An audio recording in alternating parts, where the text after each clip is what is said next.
Oi, oi, oi, seja bem-vinda, seja bem-vindo. Mais um vídeo aqui pro canal. Eu acabei de lavar meu cabelo, tá molhado ainda. Vocês estão fazendo parte da minha rotina, viu? Tô aqui até com o cabelo molhado.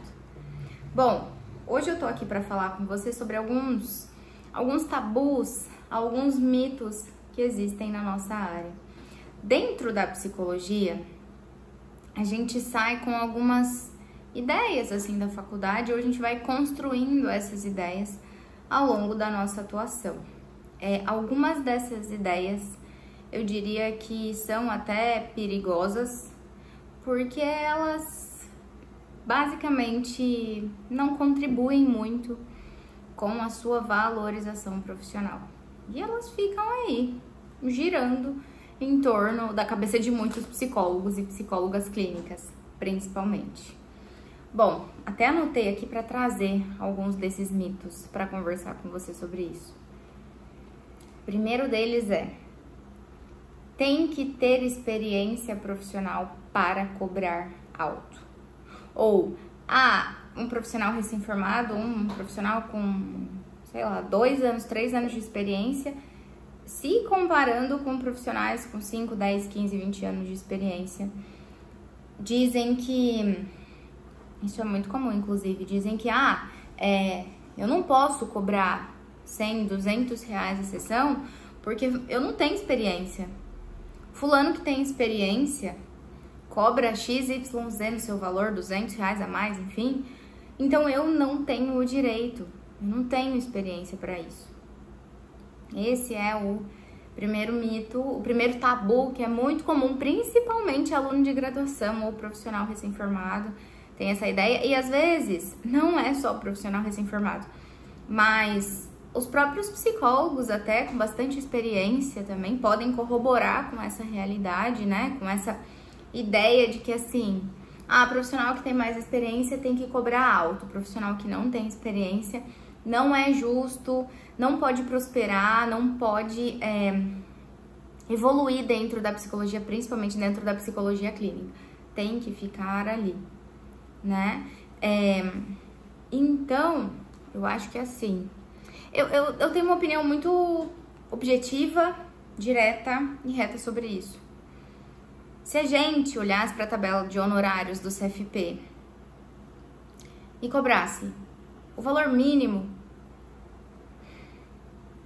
que é de R$207, vamos arredondar para R$200, a gente não enfrentaria esse problema. Inclusive, essas ideias que parecem que estão muitas vezes arraigadas na nossa cultura, né, no grupo de muitos psicólogos clínicos, isso já resolveria esse tabu.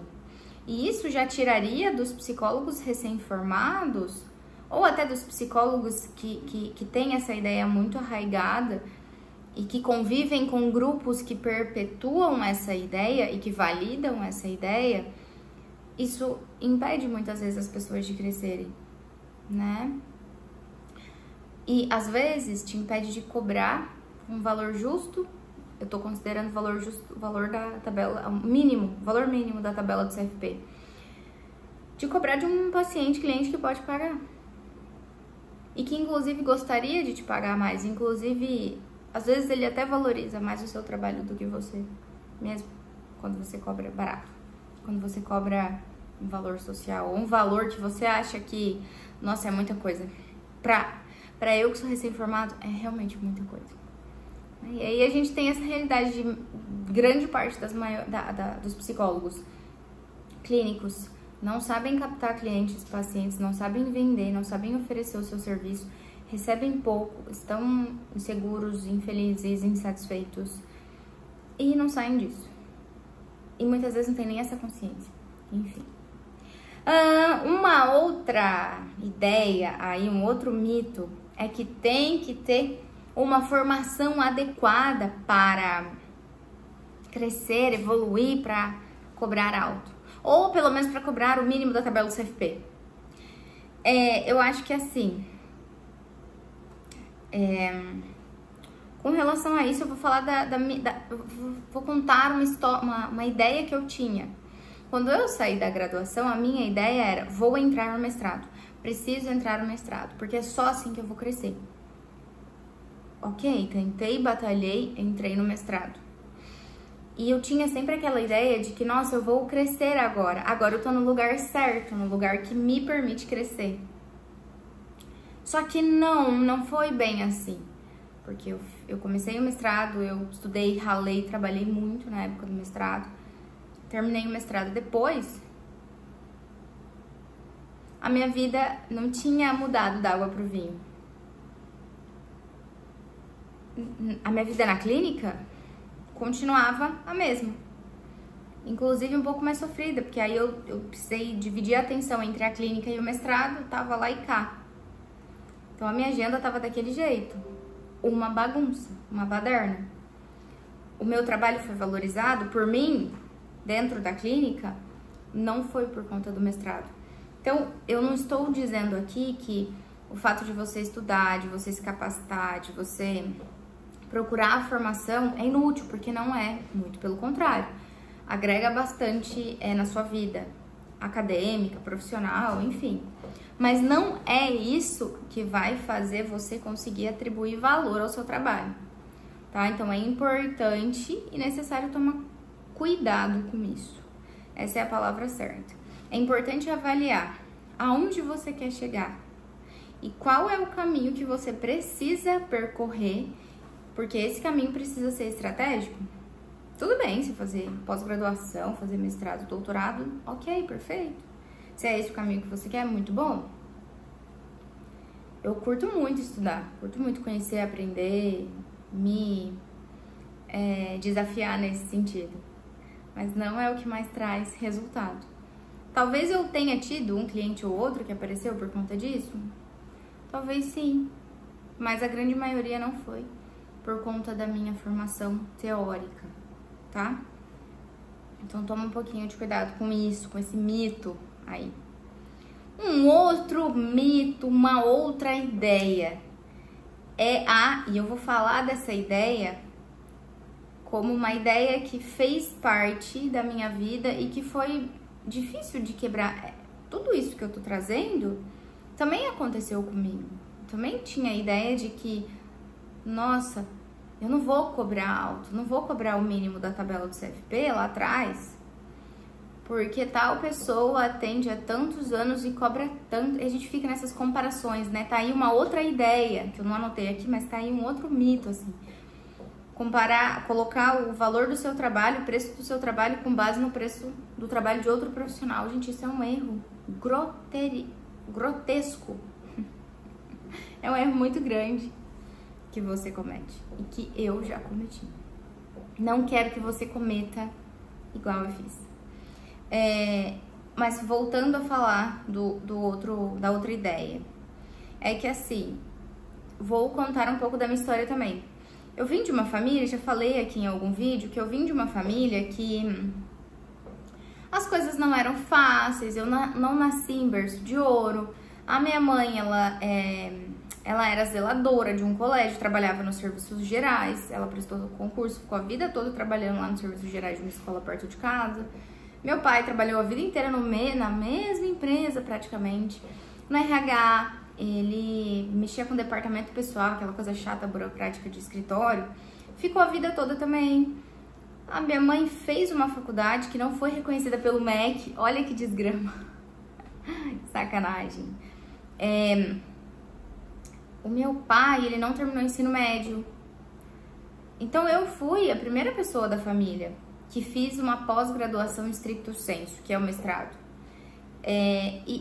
E não foi por isso, mas assim, eu investi na minha formação, investi na minha profissão e eu fui crescendo. Hoje eu tenho as minhas coisas. E aí, assim, quando eu vou construindo, quando eu vou conseguindo, quando eu ia conseguindo algumas coisas há algum tempo atrás, eu sempre preocupada, nossa, o que as pessoas vão pensar? Como as pessoas da minha família vão me julgar por isso, por estar conseguindo? Depois de um tempo, assim, eu fui construindo o raciocínio de que, eu tô trabalhando, isso é fruto do meu trabalho, eu mereço.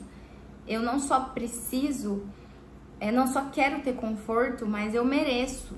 Tá aí uma outra ideia de que as coisas precisam ser escondidas, né? Você não pode mostrar para os seus pacientes, clientes, que você consegue realizar os seus sonhos, que você vai fazer uma viagem, que você vai jantar num lugar, que você faz isso, faz aquilo.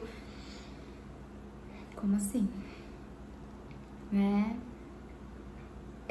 Então essa era uma ideia que eu tinha e que muitas de vocês podem ter.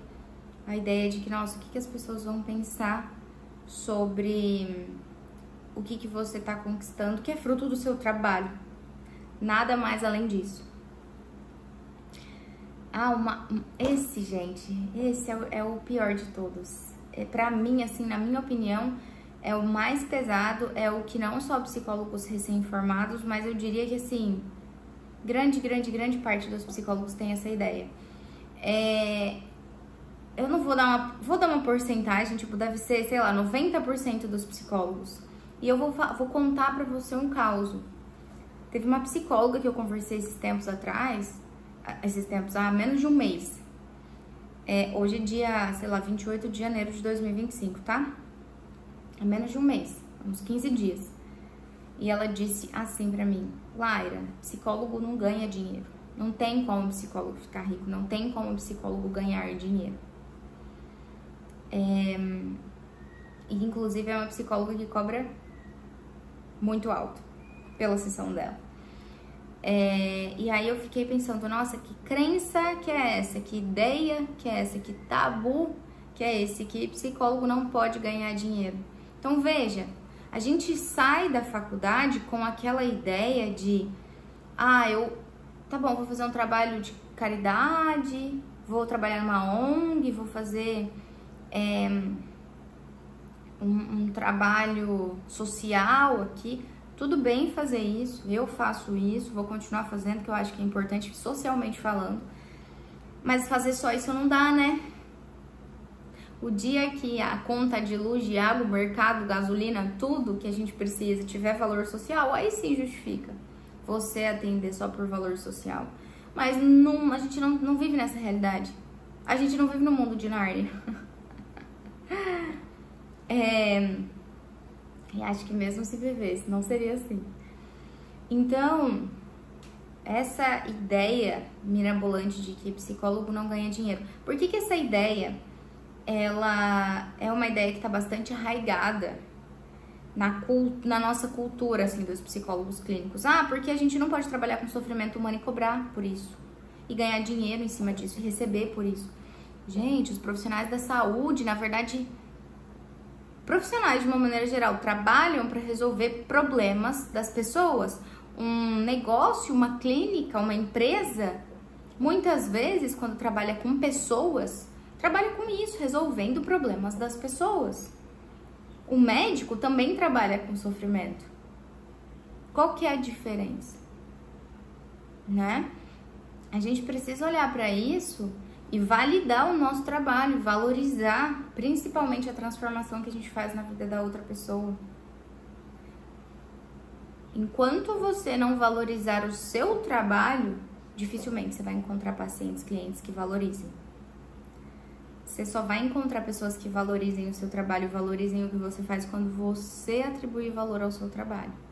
Então, pensa aí, comenta aqui nesse vídeo se você já teve uma dessas ideias, se você tem algumas delas ainda, pra gente bater um papo sobre isso. E vou deixar o link aqui também do meu grupo de WhatsApp, Aprendendo a Se Posicionar, pra você entrar lá, é gratuito, não tem nada de venda de nada, pra você aproveitar o conteúdo, que vira e mexe tem conteúdo novo lá, tá bom? Beijo e até o próximo vídeo!